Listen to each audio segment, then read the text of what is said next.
Sedangkan di tempat lain, di lantai 6 sebuah gedung perkantoran yang masih baru, Aditya sibuk menyeleksi calon karyawan. Memilih orang yang tepat untuk perusahaan yang baru berdiri bukanlah perkara mudah. Namun, dengan pengalaman dan insting tajamnya, Aditya bisa memilah mana yang berpotensi dan mana yang tidak. Meskipun begitu, ia tetap berhati-hati, karena keputusan akhir bukan di tangannya. Hasil akhirnya tetap ditentukan oleh bos utama. Ucapnya berkali-kali kepada para pelamar. Suamiku, Wira, akan menilai sendiri siapa yang layak diterima. Saat itu, di hadapannya duduk seorang wanita muda dengan penampilan anggun. Blus putih sederhana dan rok hitam yang dikenakannya memberi kesan profesional. Tetapi ada sesuatu di balik tatapan matanya. Sesuatu yang membuat Aditya sedikit penasaran. "Siapa namamu?" tanya Aditya tanpa mengalihkan pandangan dari berkas yang baru saja ia terima. "Nama saya Susi, Bos." "Susi Wulandari," jawab wanita itu sopan. "Dari mana kamu tahu soal perusahaan ini?" tanya Aditya lagi, sambil memeriksa dokumen yang disodorkan. "Saya sebelumnya bekerja di toko RJ, yang ada di pinggiran kota," jawab Susi. Aditya sontak mendongak. Dahinya sedikit berkerut, seolah sesuatu dalam pikirannya tersentak. Ia menatap Susi dengan lebih saksama, mencoba membaca kejujuran dari raut wajahnya. Beberapa detik berlalu. Lalu Aditya menunduk kembali ke berkas di tangannya. "Apa hubunganmu dengan tari?" tanyanya. Nada suaranya lebih rendah, lebih hati-hati. Susi terdiam sejenak. Sebelum menjawab, "Tari adalah kakak saya." Kini Aditya benar-benar terkejut. Tangannya yang memegang pena sedikit menegang. Matanya kembali menatap Susi, mencoba memastikan apakah ia mendengar dengan benar. "Jadi kau dari keluarga Kanza?" tanyanya, nyaris tak percaya. Susi mengangguk perlahan. "Ya, tapi saya sudah terbuang dari keluarga itu." Aditya semakin terkejut. Napasnya tertahan sesaat. "Jadi kau anak yang terbuang?" Suaranya melembut, nyaris berbisik. Susi mengangguk lagi. Matanya mulai memerah. Suaranya bergetar saat ia melanjutkan. "Sejak aku mengenal kakak Tari, aku tahu betapa keras dia berjuang untuk menghidupi orang tua kami. Aku ingin menebus kesalahan keluarga kami. Tapi begitu keluarga Kanza tahu aku dekat dengannya, mereka mengusirku." Matanya berkaca-kaca. Butiran bening mengalir di pipinya. Tetapi ia tetap berusaha berbicara dengan tegar. "Tapi aku bersyukur kakak Tari dan ibunya mau menerimaku." Aditya menghela napas panjang. Pikirannya melayang pada suaminya, Wira. Ia juga seorang anak yang pernah terbuang. Pelan-pelan, Aditya bergumam, "Kanza." Susi mengusap air matanya. Lalu, dengan suara yang masih sedikit gemetar, ia berkata, "Oh, ya. Kakak Tari ingin mengirim salam pada saudara sepupunya yang katanya bekerja di sini juga." Mendengar itu, Aditya hanya tersenyum tipis. Sebuah senyum kecut yang menyimpan sesuatu di baliknya. Susi tidak tahu bahwa saudara sepupunya yang ia maksud bukan hanya sekadar karyawan di sini, tetapi pemilik utama perusahaan ini. Cakra emas dan kebangkitan guntur bara. Matahari perlahan condong ke barat, menciptakan semburat jingga yang memudar di ufuk langit. Di belakang gedung terbengkalai, sekelompok orang duduk bersila dalam diam, menghadap ke arah angin yang berdesir lembut. Mereka adalah para murid kelompok Cakra Emas, yang sedang bermeditasi di bawah bimbingan para guru mereka. Di hadapan mereka, 6 entitas kuno tersenyum samar. Mata mereka memancarkan ketenangan dan kewaskitaan. Saat matahari tepat berada di garis cakrawala, keenamnya serentak bergerak, bersila dalam formasi memutar. Tiba-tiba, angin bertiup kencang, membawa serta pusaran energi yang menggetarkan udara. Langit mendadak berubah. Awan merah keemasan bergulung-gulung, berpendar seperti lautan api yang menari di angkasa.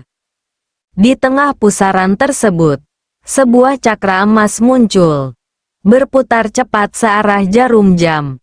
Kilauannya menyilaukan, memancarkan aura yang begitu kuat hingga Rimba, Samba, dan Sumba terdorong 5 langkah ke belakang hanya karena percikan kekuatannya. Salah satu dari mereka, Rimba, menatap pemandangan di langit dengan mata melebar. Jadi inilah simbol cakra emas yang disebut oleh Mahaguru Galuh Panuku. Gumamnya takjub. Tidak heran kakek itu menamai kelompok ini dengan nama cakra emas. Lalu, badai energi semakin menggila. Wush, wush, wush. Rambut ke-6 entitas berkibar hebat, bagai panji-panji perang yang tersapu angin topan. Tubuh mereka bergetar hebat, menahan tekanan dahsyat dari pusaran energi yang terus meluas. Lalu terdengar suara Wira, pemimpin mereka, menggelegar seperti petir di tengah malam. Sekarang, seraplah kekuatan ini. Seakan tersengat oleh perintah itu, lebih dari 1.100 murid segera berusaha menyedot energi dari cakra emas. Seketika itu juga, rasa sakit luar biasa menjalari tubuh mereka. Jeritan dan raungan memenuhi udara. Mereka yang sebelumnya baru menguasai tingkat 2 dalam ilmu mereka, kini tubuh mereka dipaksa naik ke tingkat 3, 4, bahkan 5 dalam sekejap. Beberapa di antara mereka bahkan langsung menembus ke tingkat 5. Sesuatu yang nyaris mustahil dilakukan hanya dengan latihan biasa. Di tengah pemandangan itu, Rimba, Samba, dan Sumba terdiam. Mata mereka membulat tak percaya. Ini benar-benar gila, gumam Samba dengan suara bergetar. Namun, mereka semua tahu, setiap kekuatan besar selalu memiliki harga yang harus dibayar. Dari hidung, bibir, dan telinga, darah segar mulai menetes dari hampir semua murid. Namun, tak satu pun dari mereka berhenti. Dengan tekad yang membara, mereka bertahan dalam penderitaan, berjuang untuk menguasai kekuatan yang telah diberikan. Di sisi lain, 6 entitas yang memimpin upacara ini menatap mereka dengan tatapan penuh kagum. Benar-benar di luar ekspektasi kita, ucap Ki Samudra. Suaranya syarat dengan penghormatan terhadap kegigihan mereka. Saat puncak ritual mendekati akhirnya, ke-6 entitas itu kembali bersila. Komat Kamit melantunkan mantra kuno yang bergema di udara. Wush! Cakra emas yang berputar di angkasa meluncur ke atas, melepaskan diri dari dunia fana, meninggalkan mereka yang kini telah diselimuti oleh energi suci. Kini, kesunyian menyelimuti tempat itu. Tak ada lagi jeritan, tak ada lagi lolongan kesakitan, hanya keheningan, diiringi oleh napas berat mereka yang masih merenungkan pengalaman luar biasa yang baru saja mereka alami. Lalu, sesuatu yang mengejutkan terjadi. Galuh Panuku, Ki Samudra, Ki Bayu, Geni Salaksa, dan Ki Surya tiba-tiba melesat ke udara, berubah menjadi cahaya biru yang terang. Melihat itu, tanpa disadari, Rimba, Samba, dan Sumba ikut tertarik ke dalam pusaran cahaya. melesat mengikuti mereka ke tempat yang entah di mana. Kini, hanya Wira yang tersisa, berdiri di tengah-tengah mereka yang masih tenggelam dalam meditasi. Namun, di dalam kedalaman meditasi itu, sebuah pengalaman lain sedang berlangsung. Guntur bara dan pedang takdirnya. Di dunia yang lain, Guntur bara, pemimpin kelompok yang terkenal garang, kini menemukan dirinya berdiri di tanah lapang yang asing. Ia menyadari tubuhnya masih dalam posisi meditasi di dunia nyata, tetapi roh dan kesadarannya telah menembus dimensi lain.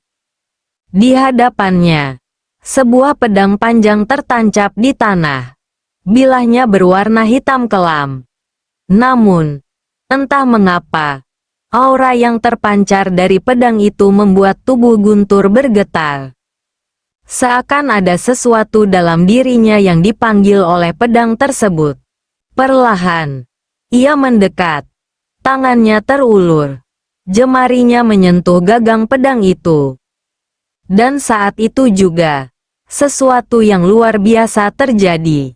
Wush! Bilah pedang itu bercahaya terang. Seakan sebuah kekuatan yang telah lama tertidur kini bangkit kembali. Guntur merasakan sesuatu dalam dirinya berubah. Sorot matanya kini tajam, penuh kesadaran yang lebih dalam. Dan di kejauhan, ia melihatnya. Sosok bayangan putih. Semakin ia amati, semakin ia menyadari bahwa sosok itu adalah dirinya sendiri. Namun berbeda, ia tampak lebih suci, lebih bercahaya, lebih murni. Lalu, sosok itu berbicara. Aku adalah saudara ari-arimu, Guntur. Taubatmu telah diterima. Kini kau bagaikan bayi yang baru lahir. Mata Guntur berkaca-kaca. Tanpa sadar, air mata mengalir di pipinya. Dosa-dosa masa lalunya. Semua hal buruk yang pernah ia lakukan. Semua yang telah ia sakiti. Semua kesalahan yang ia sesali. Sekarang ia tahu bahwa ada kesempatan kedua untuknya. Tak mampu menahan emosi, Guntur bersimpuh. Menangis terseduh-seduh di hadapan sosok itu. Namun sosok bercahaya itu hanya menatapnya dengan kasih sayang. Bangkitlah, Guntur bara. Sosok itu kemudian mengangkat pedangnya. Memperagakan serangkaian gerakan yang begitu indah. Begitu kuat. Sebuah jurus pedang legendaris. Guntur mengusap air matanya. Dengan hati yang kini bersih. Ia mengangkat pedangnya sendiri dan mengikuti setiap gerakan yang diperagakan oleh sosok tersebut. Pedang ini adalah milik seorang ksatria dari zaman dinasti yang telah lama menunggu tuannya. Dan kini, kaulah tuannya. Wush, wush. Di tengah tanah lapang itu, Guntur menari dengan pedangnya. Mengikuti setiap gerakan dengan penuh kesadaran. Ia bukan lagi Guntur bara yang dulu. Kini, ia telah lahir kembali. Semua murid rata-rata sama dengan yang dialami Guntur. Wira pun akhirnya melesat ke gedung berlantai 6, meninggalkan para murid tenggelam dalam meditasinya masing-masing. Di gedung lantai 6, di sana Adistia sedang sibuk menerima karyawan baru. Di tengah kemegahan gedung berlantai 6, suasana tegang mulai terasa. Wira melangkah dengan tenang. Namun setiap gerakannya penuh kewaspadaan. Para pengawal yang berjaga langsung menundukkan kepala. Memberi hormat kepada tuan mereka yang baru saja memasuki bangunan. Namun, di tengah lobi yang luas, tatapan tajam menusuknya dari kejauhan. Naluri Wira yang sudah terasa tajam langsung menyadari keberadaan seseorang. Saat ia menoleh, matanya bertemu dengan sosok yang tidak asing, Dione. Apa yang dilakukan wanita itu di sini? Gumamnya dalam hati. Namun ia tetap menjaga ekspresi wajahnya tetap datar. Dione, yang duduk di ruang tamu terhormat perusahaan, menegakkan punggungnya dengan angkuh. Wira tidak menghiraukannya dan tetap melangkah menuju tangga. Namun, sebelum ia sempat menaiki anak tangga pertama, suara Dione menggema memenuhi ruangan. "Hei, anak yang terbuang!" seru Dione. Suaranya lantang dan penuh sindiran. Langkah Wira terhenti. Ia menoleh ke arah wanita itu. Namun ekspresinya tetap dingin. Dione berdiri dari kursinya, menatapnya dengan penuh penghinaan. "Ngapain anak keluarga Kanza yang terbuang berada di sini?" lanjutnya, sengaja mengeraskan suara agar semua orang mendengar. Ruangan itu mulai dipenuhi tatapan karyawan dan tamu lainnya. Beberapa orang berbisik, sementara yang lain hanya bisa diam, enggan ikut campur dalam konflik antara dua sosok berpengaruh itu. "Dengar, kalian semua," Dione kembali berseru, kali ini dengan lebih lantang. "Di depan kalian ini adalah anak buangan dari keluarga Kanza. Mungkin dia kesini untuk melamar jadi tukang bersih-bersih." Tawa kecil terdengar dari beberapa orang yang terpancing provokasinya. Namun, yang lainnya memilih diam, tak ingin menantang keberadaan Wira. Dione mendekat dengan langkah angkuh. "Lihat tampangnya yang lusuh. Kau pikir bisa masuk ke perusahaan ini tanpa melewati aku? Aku ini calon pemegang saham. Kau tahu, keluarga Amir akan memiliki 50% saham di perusahaan ini." Wira menatapnya dengan dingin. Matanya menyipit, menyelidik kebenaran ucapan Dione. Sejak kapan perusahaan ini kekurangan modal? Sejak kapan keluarga Amir membeli saham di sini? Pikirnya. Perasaannya mulai tidak enak. Dengan tenang, ia mengeluarkan ponselnya dan menghubungi bagian keuangan. "Halo, Tuan," jawab suara di seberang. "Sejak kapan keluarga Amir memiliki 50% saham di perusahaan ini?" tanya Wira. Suaranya datar namun mengandung ketegasan. Ada jeda singkat sebelum suara di seberang menjawab. "Belum, Tuan. Kami hanya mendengar bahwa ada tamu dari keluarga Amir yang datang untuk membahas kerjasama. Berkasnya ada di meja saya." Mata Wira semakin tajam. "Kembalikan berkasnya. Katakan kepada mereka bahwa perusahaan ini tidak akan pernah menerima kerjasama dengan keluarga Amir. Jika mereka masih memaksa, suruh penjaga mengusir mereka dengan tidak hormat." "Iya, Tuan, akan segera saya lakukan," jawab suara itu. Terdengar sedikit panik. Wira mengakhiri panggilan. Lalu tanpa sepatah kata pun, ia kembali berjalan, mengabaikan Dione yang masih berdiri di tempatnya. "Hei, jangan pura-pura tidak dengar," Dione kembali berteriak. Namun Wira tak sedikit pun meliriknya. Langkahnya tetap mantap, seolah Dione hanyalah angin lalu yang tak berarti. Dione mengepalkan tangannya. Wajahnya merah padam karena amarah dan penghinaan. Ia terbiasa mendapatkan perhatian dan dominasi dalam setiap percakapannya. Namun kali ini, ia justru diabaikan begitu saja. Wira tahu, seandainya Dione adalah seorang pria, ia sudah lama menendangnya keluar dari gedung ini. Namun, baginya, wanita itu bukanlah lawan yang sepadan untuk ditanggapi. Ia hanya tersenyum kecil sebelum menaiki anak tangga pertama, meninggalkan Dione dalam kemarahannya sendiri.